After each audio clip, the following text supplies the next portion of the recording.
STEMology, the Young Scientist Survival Guide, Session 23.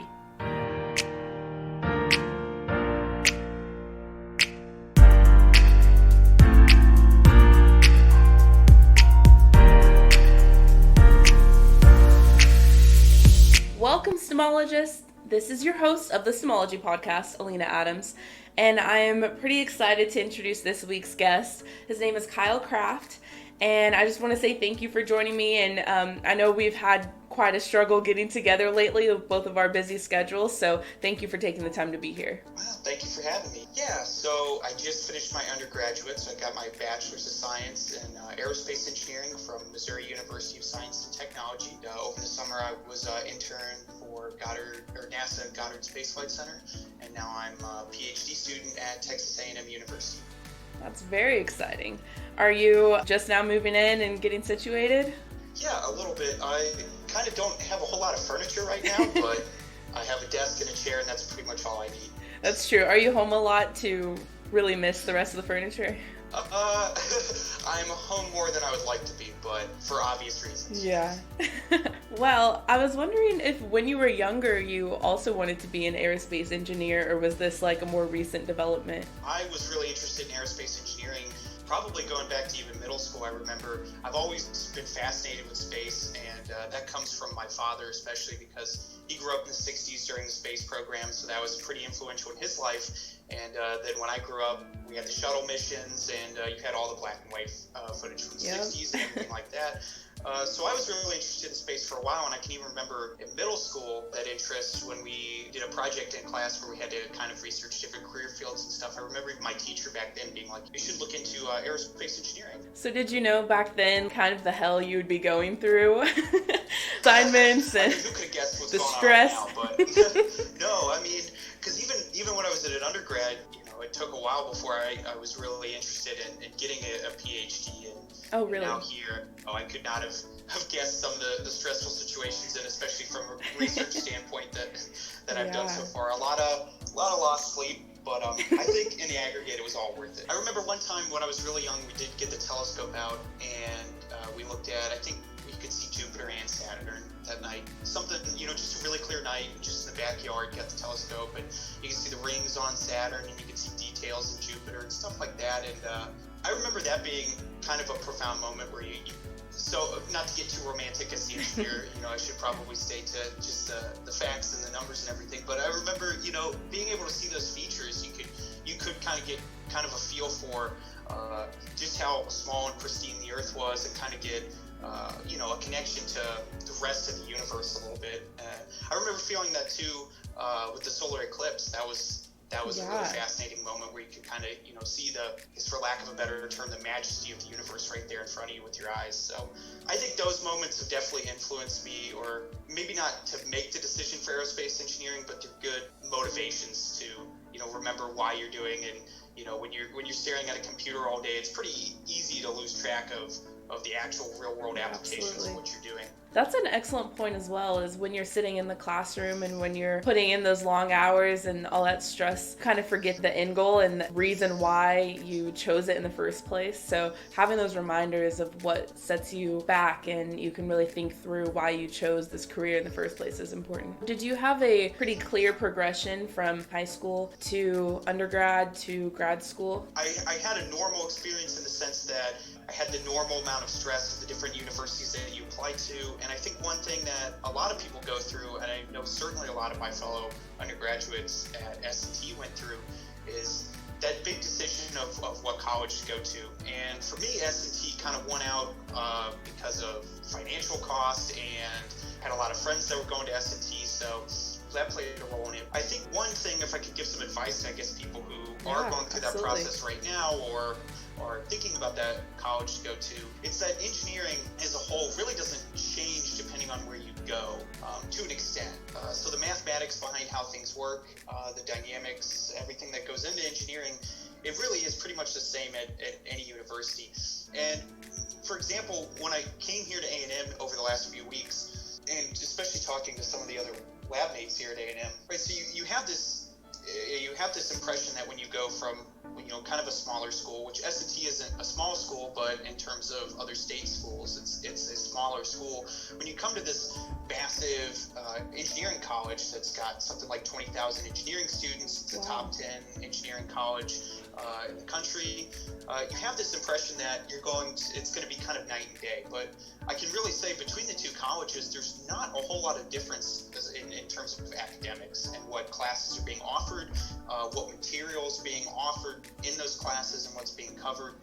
The fundamental principles of engineering are really the same no matter where you go. So if you're at that point in your life where you're making that decision, just find the college that you think you'll be most successful at, because from an academics and a coursework standpoint, it's not going to make a whole lot of difference where you go. I should say to an extent, though. What was the deciding factor for you for Texas A&M and for Missouri S&T? For S&T, it didn't charge out-of-state tuition. Well, there we go.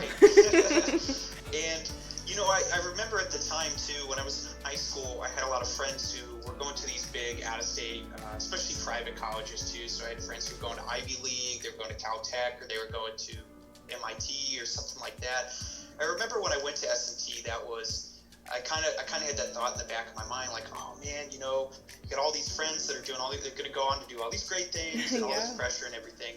And for the most part, all of those feelings are just, say teenage angst. Yeah, they're kind of societal ones. It really didn't play that big of a role. For graduate school, I think it's kind of an interesting dynamic in that, especially if you're wanting to do research, you're almost picking the university based off of your research advisor rather than what the university actually does. You kind of get to come at it from your own interests. So the things, if you have them narrowed down in undergraduate, that you're interested in. And there's thousands of professors across this country just in, say, aerospace engineering and the related fields. So you kind of get to look at what other people are contributing. You should make your decision on graduate school based off of the advisor that's doing research and work that interests you the best, the one that really fits your goals for your career, for your research, for your academics. Yeah. And so that's what drove me to S&T. I found a professor here whose research interests align great with mine. And so that's just how I came to be an Aggie.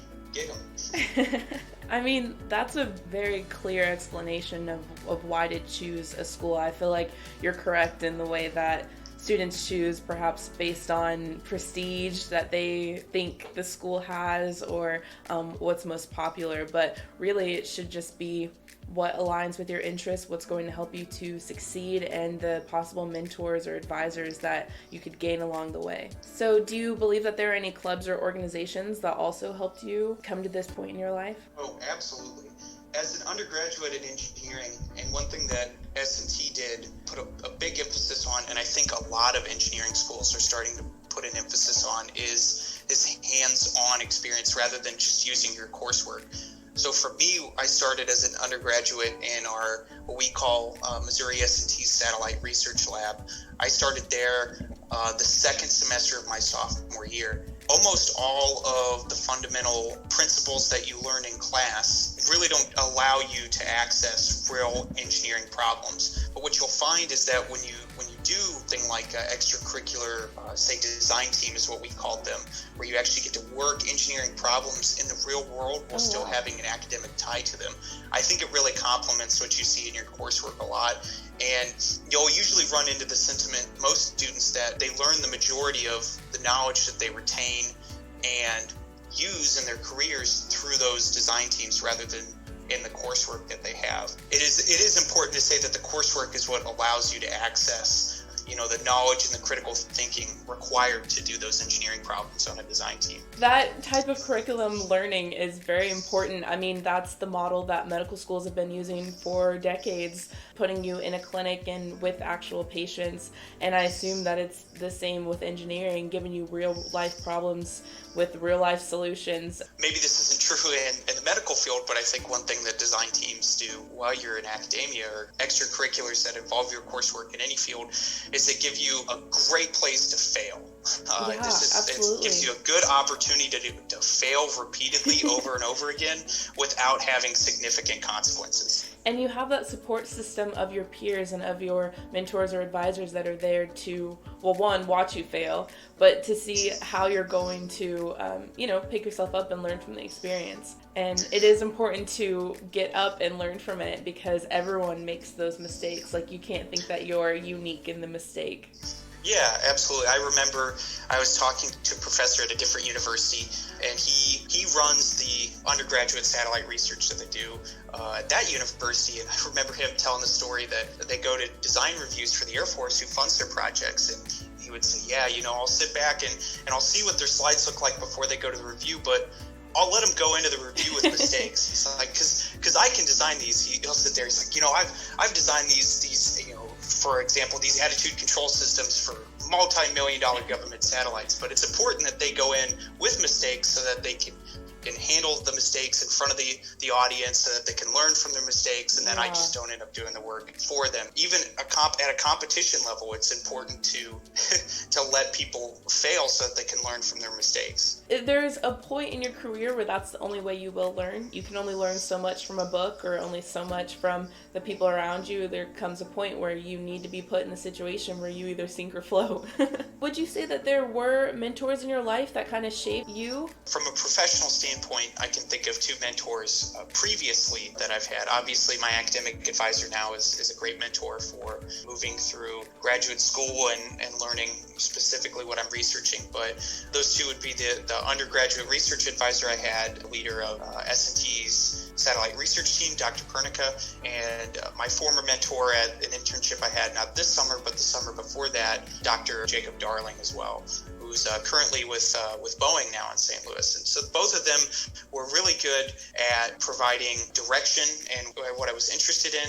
Especially Dr. Pernica is great with working with undergraduates. Shout out to MSAT for that. And then specifically, both of them did, like I said, they were really good at providing critical feedback when you reach those moments where you had, a setback, or you weren't quite getting the results you wanted, or maybe something wasn't going, how you planned, things like that. So they were really good with working with undergraduate students and working through the common issues that you had. Both of them were really good professional mentors. So if you had any advice for students on how to choose a mentor or how to go about building that professional relationship, what would you say? I don't know if I have any advice. I mean, I'm still pretty young in my career. Just be flexible to the advice that people who are further along in their career, people who are experts, be flexible to the feedback that they give you. Yeah, that's a good point. I feel like it's probably simple to get advice from people because I feel like there are some people who love to give advice, myself included, but actually taking that advice and hearing what they have to say is pretty critical to success in that standpoint. I am super excited to talk about your lunar navigation architecture project.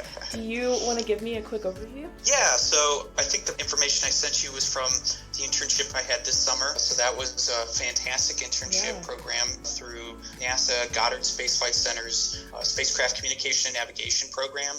They have a specific internship program that they run internal. So there's the NASA Center has an internship program, but then this specific group does their own internship program in addition to that. So that was a really fantastic summer experience. And basically what it boiled down to was we were trying to solve the problem internally in the group that I worked with doing advanced position navigation and timing, and specifically localization and timing around the moon. So right now, I'm sure pretty much everybody has heard from NASA that we're trying to ramp back up to send the next woman, or the first woman and the next man to the moon here by hopefully 2024. We'll see how COVID impacts that time frame. And one of the issues with doing that is that we want to send them to the south pole of the moon, and we want to do it accurately this time. So if you look back at the 60s when we went to the moon, there wasn't really any harsh requirement for the accuracy of any of those missions. And in fact, a lot of those missions, they were able to be flexible. Apollo 11 landed miles away from where their initial targeted landing site was. But what we want to do is we want to get down to really precise. One problem that our group looked at was how can we employ GPS technology that all of us use here on Earth to position ourselves with incredible accuracy, how can we use that when we go to land on the moon? You don't want to land in maybe a giant crater or something, I would assume. Yeah, so I think that's actually a really good observation because it yields itself to why we use GPS. So we have these maps that we've built around the moon, and most of those recently come from a mission that was actually organized out of Goddard called the Lunar Reconnaissance Orbiter, which is just think of it as Google Maps, but it does a lot more surveillance and science on the moon than just taking pictures. The problem is that we really want to land at the South Pole, which is where scientists think that there could be ice reserves and some other interesting geological features for the moon. But if you look at the South Pole of the moon, it's very poorly lit. So we can get it down to the accuracy of, there's a crater here, there's a large boulder here. But the maps we have of the South Pole are less accurate because of that. And there's some issues about trying to navigate around the South Pole, which I won't go into, that comes out in the mathematics of it. But that's one of the reasons why we started investigating GPS, or I should say why my boss at NASA and the group I worked with started investigating GPS at lunar distances. That is incredibly interesting, and it goes beyond me. Oh, trust me, it goes beyond me too. So I'm glad we're not going into too much detail there. But you did send me a few links to the NASA site. So if you're interested in the Artemis project or any other projects, or maybe the Viper, Perseverance, Ingenuity. Oh my gosh, I still can't say that word. Ingenuity. Just call it Mars helicopter. I never hear anybody call it Ingenuity. Really? Okay. Well, that's what NASA. That's what they said on their website. So I was like, we're gonna go by the book. Yeah, you sent me that, and I was trying to remember what it was. I was like, what is Ingenuity? And then I Googled it. I was like, oh, that's Mars helicopter. Everybody just calls it Mars helicopter. I'm so glad you said that, because I can say Mars helicopter. What was the most exciting or surprising thing that you came across when you were conducting that study last summer? So I guess I'll boil it down to two things. So I'll say the first surprising or interesting, fascinating thing was the work from home environment. So maybe more surprising than the other two descriptions, but that was a weird experience, but I think it's something that all of us are working through right now.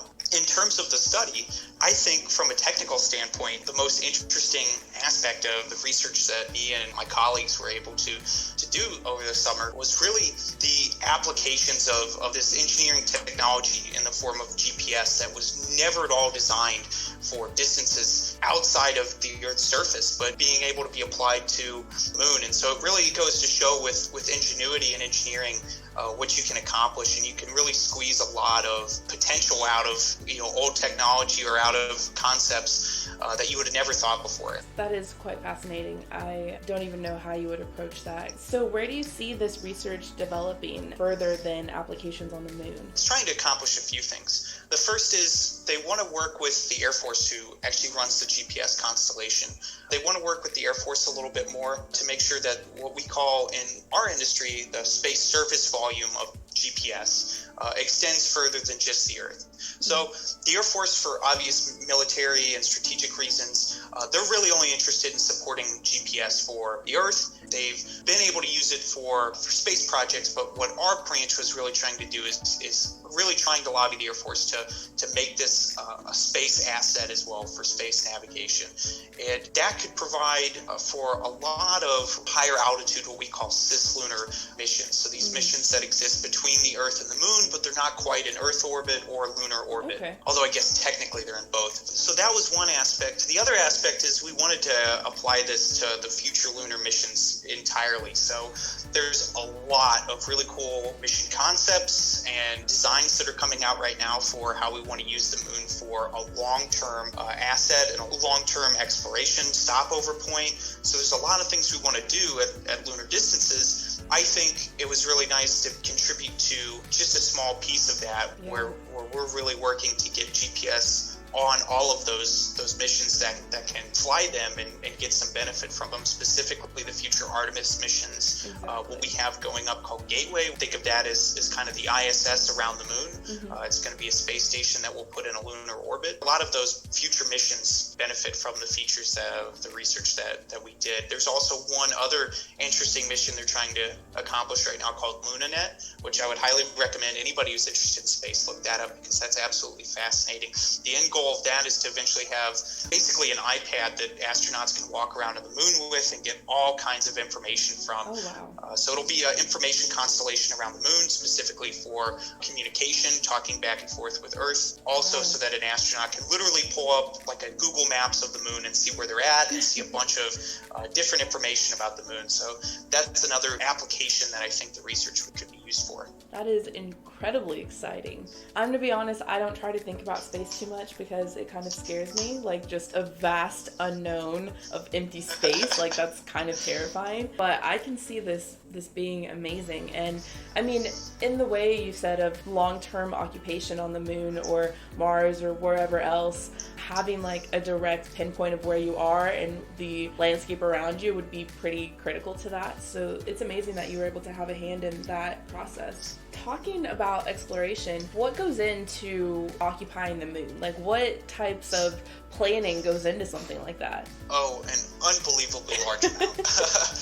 So their target date for the human mission to the moon is 2024, and that would be the Artemis 3 mission. And to just kind of show you the planning that they do for that, they're very fastly approaching finalizing the design for all of the components that go on that spacecraft. So even though we're talking probably longer than 4 years away, missions that are even sooner than that, their designs have already been finalized and they're primarily focusing on testing. So years and years in advance, the designs are completely iterated and completed. So this has been a project, especially the Orion project, has been going on for, I think, over a decade. I want to say the Orion project started with the Bush administration even. The current administration is really focused on long-term sustained, maybe habitation of the moon. They want to have the potential for us to put research facilities on the lunar surface.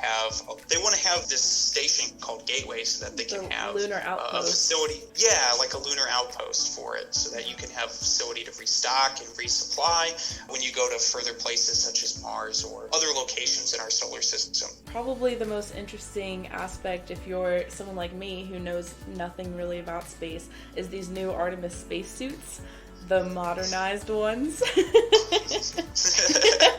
They look like they come out of a science fiction movie. Don't they? I think so too. It's also super exciting that this is the first woman that they're inviting to fly to the moon. Kind of crazy that we've gone this long without it happening before, but you know, it's important that it's happening now. I think they're doing a really good job of making sure that the inclusion of everybody is a big factor in this moving forward. And I think that's really important, especially in engineering. I think a lack of representation in engineering has led to younger women, when they're in that influential stage in their life, they're not seeing those figures. Yeah. It was harder for them to see themselves in someone like an astronaut or an engineer or something like that. So I think they're doing a really good job of increasing the representation of women and minorities in engineering and in the science community. And I think the visualization of that is going to go a long way with future generations. That's incredible, because when you were growing up, you know, you had your dad who was interested in space, which fueled your interest in space. And like you said, a lot of women and minorities don't have that direct influence in their lives. Hopefully, even just hearing you talk about it on this podcast, us having this conversation would hopefully influence or ignite some type of interest. Do you have any advice for students who are interested in developing a career in space or research or engineering in general? So I think if you're interested in space and you're a student right now, I think it's a really good time. There's a lot of private and public sector investment in space. There's a lot of really interesting, fascinating science that's either underway or there's plans to develop. There's a lot of really interesting missions, especially in the moon, Mars, other bodies in our solar system. One of the really cool things that I was exposed to this summer too, a quick tangent, is the OSIRIS-REx mission. So even asteroids are getting involved now, and distant planet moons, things like that. So there's a lot of really, really unique, cool ideas, and there's plenty of unsolved problems on how to accomplish the science we want to do in these areas. So there's very much an opportunity for people who are interested in joining now. So now's a great time if you're interested in space research. And I would say, I think just going to the internet and finding those projects that you're interested in. So if you see, just a news article that's like, oh, wow, let's take the spacesuits, for example. what you'll usually find is in the highly visible news articles, you can find your way through to the science side of it. So you'll usually be able to see who's developing it. And it's more than just NASA most of the times. 9 times out of 10, you're going to find probably an academic partner or a private sector partner, or you're going to find that section in NASA that does that interesting research, and then just reach out to them. So if you know, I really like this is a fascinating concept, talk to your professors that work in the field, or reach out to the people who actually do it, because most of the engineers are willing to talk to students and give them advice and look over your resume, and that is a great way to get involved in this field, and it's a great way to actually get a job in what you're interested in, because a lot of those people will see that initiative and that'll stay on their radar when it comes to hiring interns or hiring full-time employees. This is something I preach often, but you do need to be an advocate for yourself in this way. There's a saying that closed mouths don't get fed, and it's true in this way as well. If you don't seek out these opportunities or even express interest in them, it's really hard to achieve your goals in this way. So thank you very much, Kyle, for talking about your experiences and sharing knowledge with us all. I know that I appreciate it. I learned a lot during this conversation. I know our listeners out there will enjoy it as well, so thank you. Yeah, thanks for having me.